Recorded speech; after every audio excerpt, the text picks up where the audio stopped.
السلام علیکم۔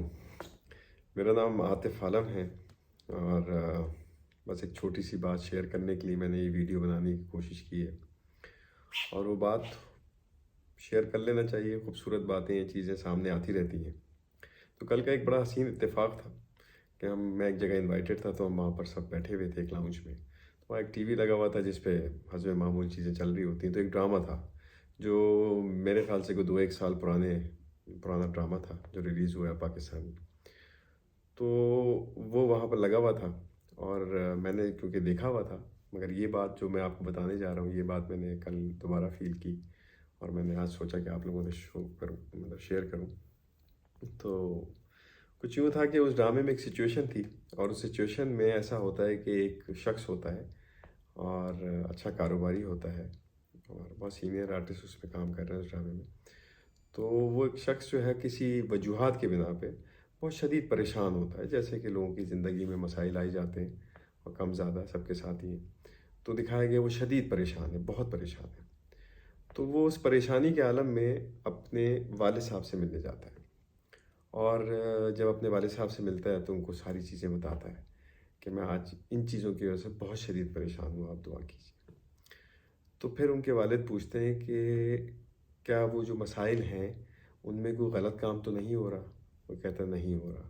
کہتا ہے کسی کی لین دین، کسی کا حق، کسی کے مطلب شریعت کے حساب سے ہو رہا ہے وہ کام؟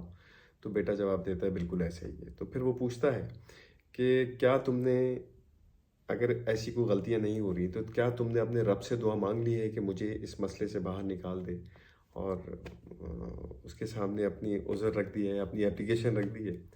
تو بیٹا جواب دیتا ہے جی بالکل ایسا ہی ہے کہ میں نے اپنے رب کے سامنے بہت دعائیں کی ہیں۔ تو پھر وہ باپ جواب دیتا ہے اپنے بیٹے کو، جو پریشان ہوتا ہے بیٹا، تو اس کا باپ اس کو جواب دیتا ہے اور کہتا ہے تو پھر میں تمہیں ایک ہی بات کہوں گا، اور شاید اسی وجہ کی وجہ سے میں یہ ویڈیو بنا رہا ہوں، جو بات بہت خوبصورت ہے۔ وہ کہتا ہے کہ ان ساری باتوں کا یہی خلاصہ ہے کہ تم اللہ سے رو رو کے مانگو جو کہ تم مانگ رہے ہو، اور اگر مانگ لیا ہے تو پھر مت رو۔ اللہ سے رو رو کے مانگو، مانگ کے مت رو۔ تو یہ بہت ہی خوبصورت بات جو مجھے لگی، کیونکہ اختیار میں کسی کی کوئی چیز بھی نہیں ہے۔ ہم کہتے ہیں ہماری دعائیں قبول ہو رہی ہیں نہیں ہو رہی۔ تو بڑی خوبصورت بات یہی تھی کہ اس باپ نے اپنے بیٹے کو یہی کہا کہ اگر تمہارے معاملات ٹھیک ہیں تو ہاں پھر بے شک اپنے رب سے رو رو کے مانگو، مگر جب مانگ لو تو پھر مت رو۔ تو یہ ایک چھوٹی سی بات تھی جو میں نے کہا کہ ہمیں ضرور شیئر کرنا چاہیے، کیونکہ ہم اپنی زندگیوں میں سوچتے ہیں کہ سب ہمارے ہی حساب کتاب میں ہو رہا ہے، یا ہم جو چاہتے ہیں وہ ہو رہا ہے نہیں ہو رہا۔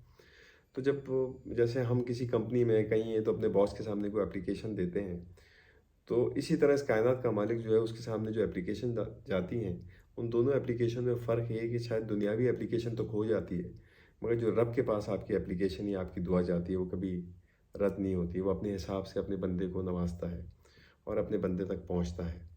تو بس یہ ایک چھوٹی سی بات تھی جو میں نے کہا آپ سے ضرور شیئر کروں، کہ مجھے بہت اچھی لگی، کہ جس میں کہا گیا کہ اللہ سے رو رو کے مانگ لو، مگر جب مانگ لو تو پھر مت رو۔ پھر اس کی ذمہ داری ہے، وہ اپنے حساب کتاب میں کسی کا حق نہیں رکھتا، اور اگر دنیا میں ہم نے کسی کے ساتھ نہیں کیا اور جو غلطیاں ہو جاتی ہیں ان کی معافیاں مانگ لی جائیں، تو یہ ایک خوبصورت بات تھی۔ تو اب ہم ہمیشہ یاد رکھیں گے کہ اللہ سے ہم رو رو کے مانگیں گے، جب مگر مانگ لیں گے تو پھر کبھی مت روئیں گے، پھر نہیں روئیں گے، پھر ہمیں یقین ہے کہ اس کے پاس سے جواب آئے گا۔